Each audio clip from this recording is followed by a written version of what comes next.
Middlemarch, by George Eliot, Chapter 52.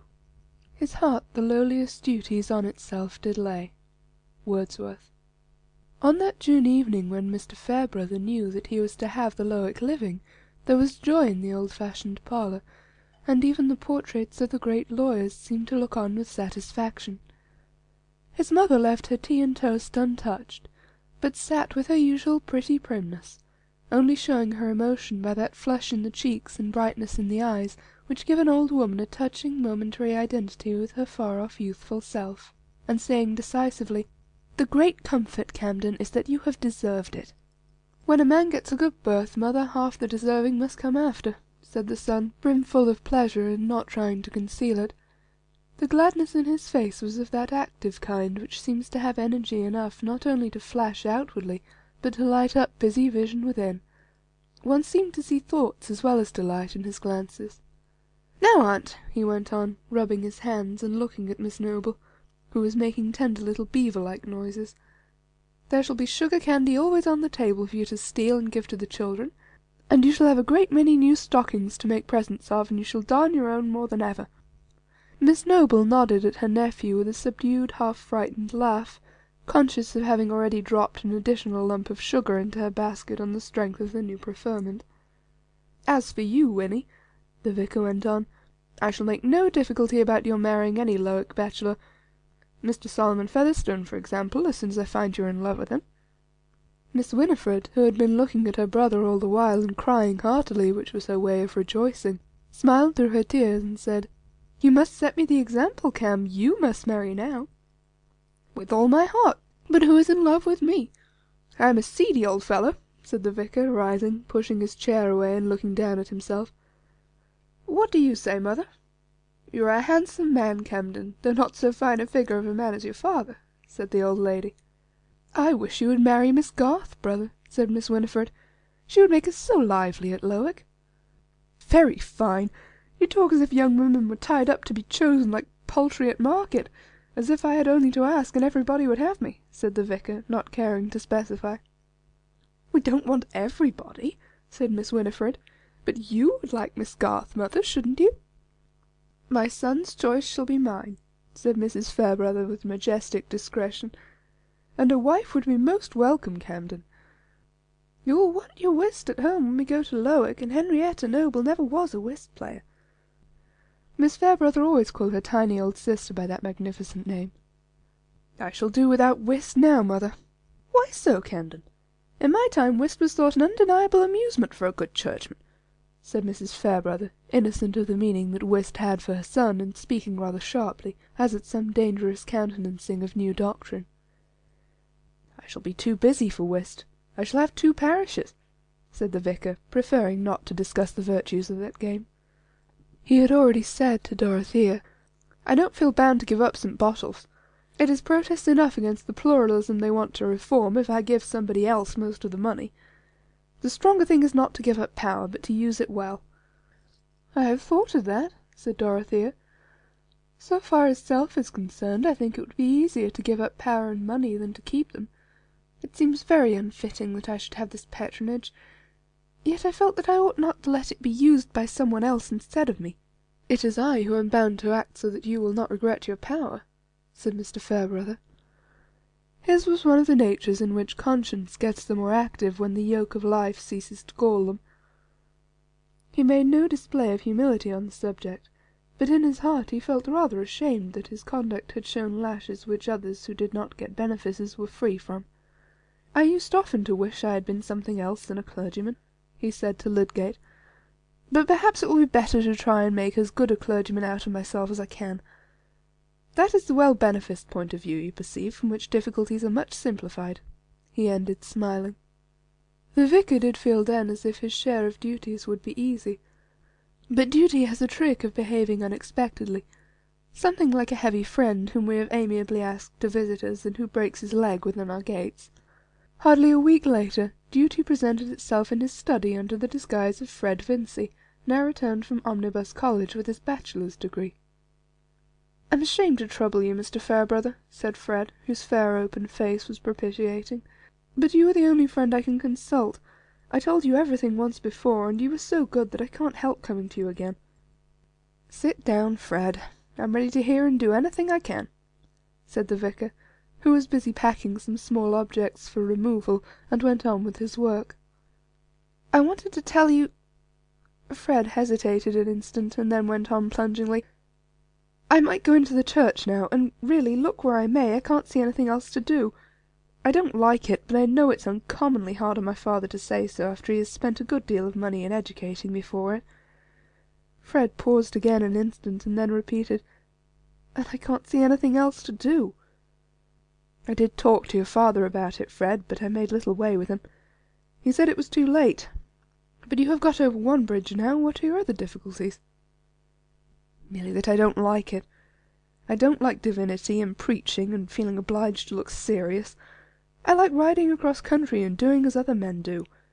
I don't mean that I want to be a bad fellow in any way, but I've no taste for the sort of thing people expect of a clergyman. And yet what else am I to do?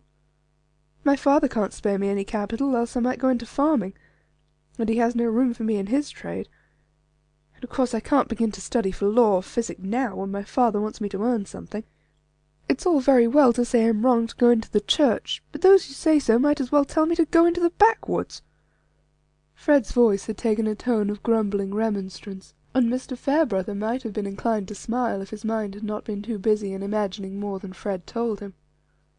"Have you any difficulties about doctrines, about the articles?" he said, trying hard to think of the question simply for Fred's sake. "No, I suppose the articles are right. I am not prepared with any arguments to disprove them, and much better, cleverer fellows than I am go in for them entirely. I think it would be rather ridiculous in me to urge scruples of that sort as if I were a judge," said Fred, quite simply. "I suppose, then, it has occurred to you that you might be a fair parish priest without being much of a divine? Of course, if I am obliged to be a clergyman, I shall try and do my duty, though I mayn't like it. Do you think anybody ought to blame me for going into the church under the circumstances? That depends on your conscience, Fred. How far you have counted the cost, and seen what your position will require of you. I can only tell you about myself, that I have always been too lax, and have been uneasy in consequence. But there is another hindrance," said Fred, colouring. "I did not tell you before, though perhaps I may have said things that made you guess it. There is somebody I am very fond of. I have loved her ever since we were children." "Miss Garth, I suppose?" said the vicar, examining some labels very closely. "Yes. I shouldn't mind anything if she would have me, and I know I could be a good fellow then." "And you think she returns the feeling?"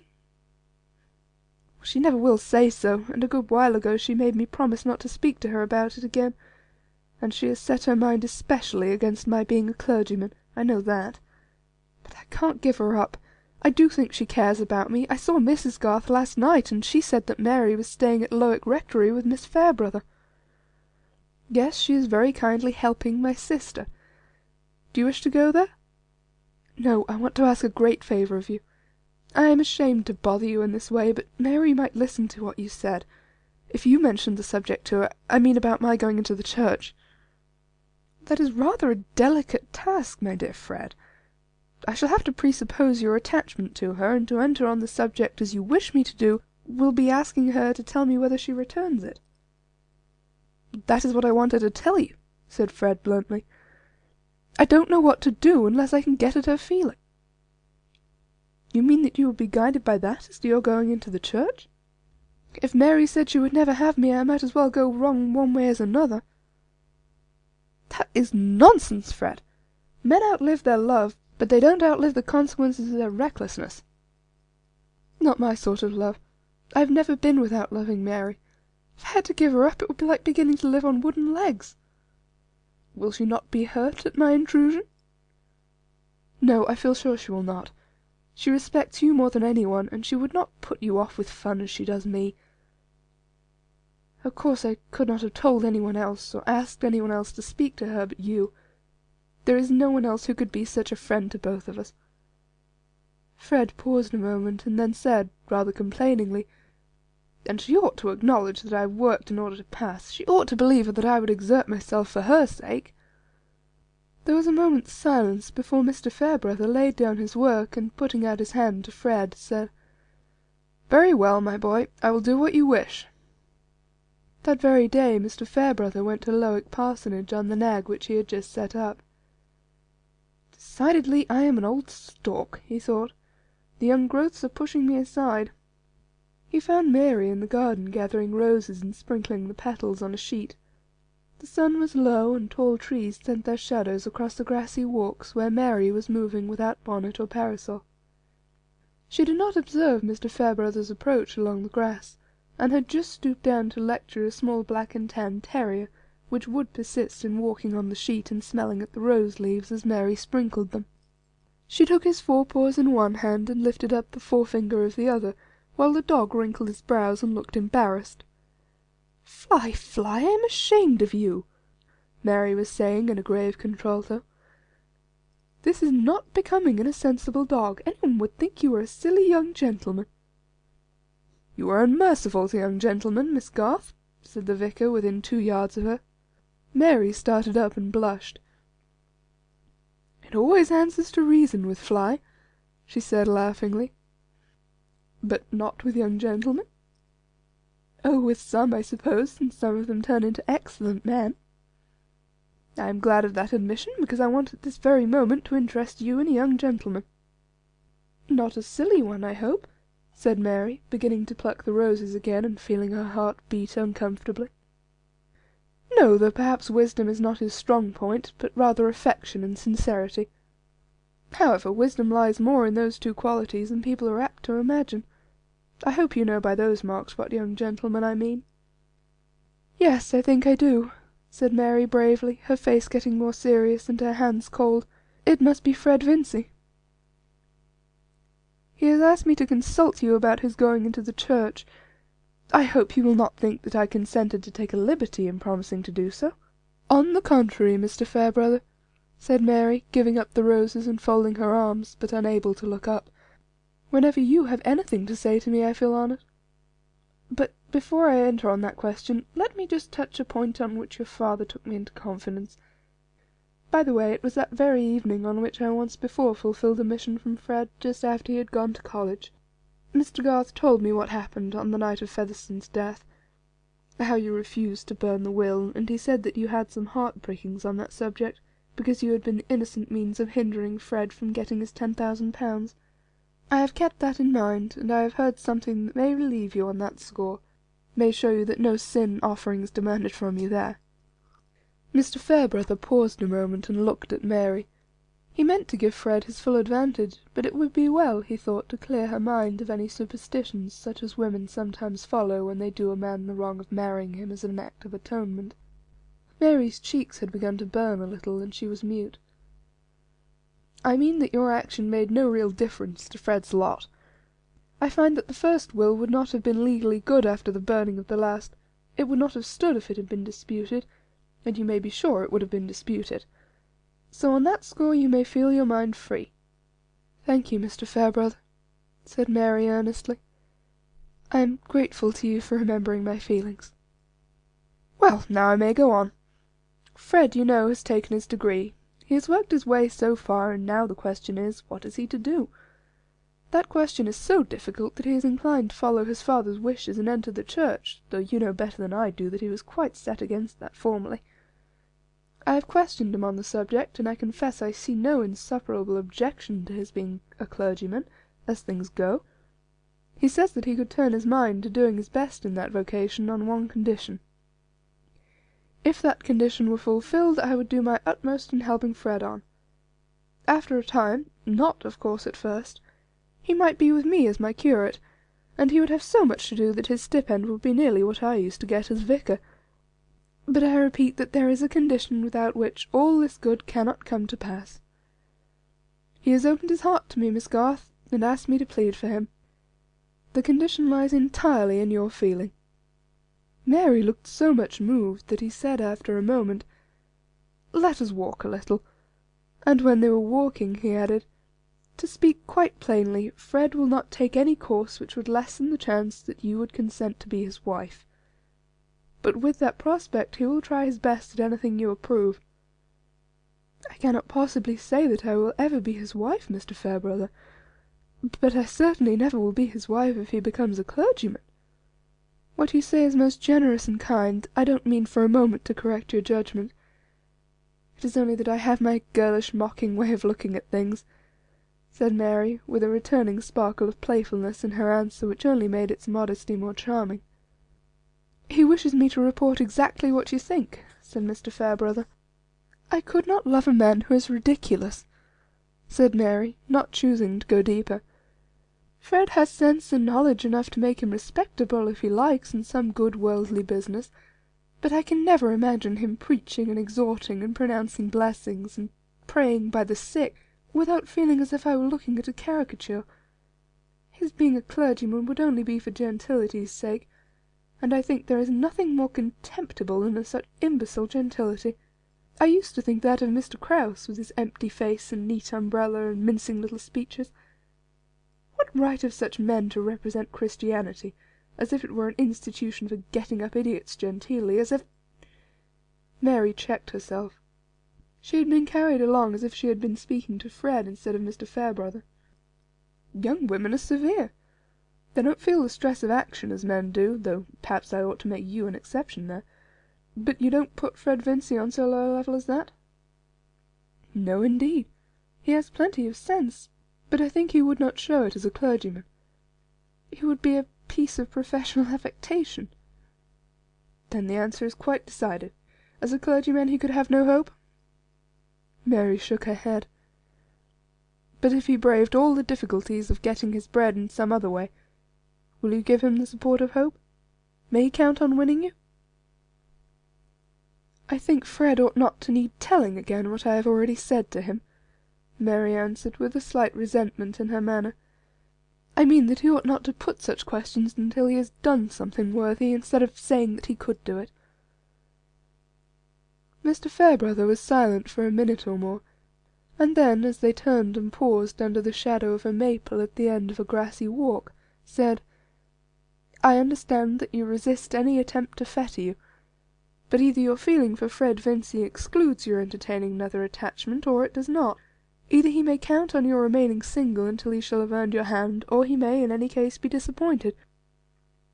Pardon me, Mary, you know I used to catechize you under that name, but when the state of a woman's affections touches the happiness of another life, of more lives than one, I think it would be the nobler course for her to be perfectly direct and open."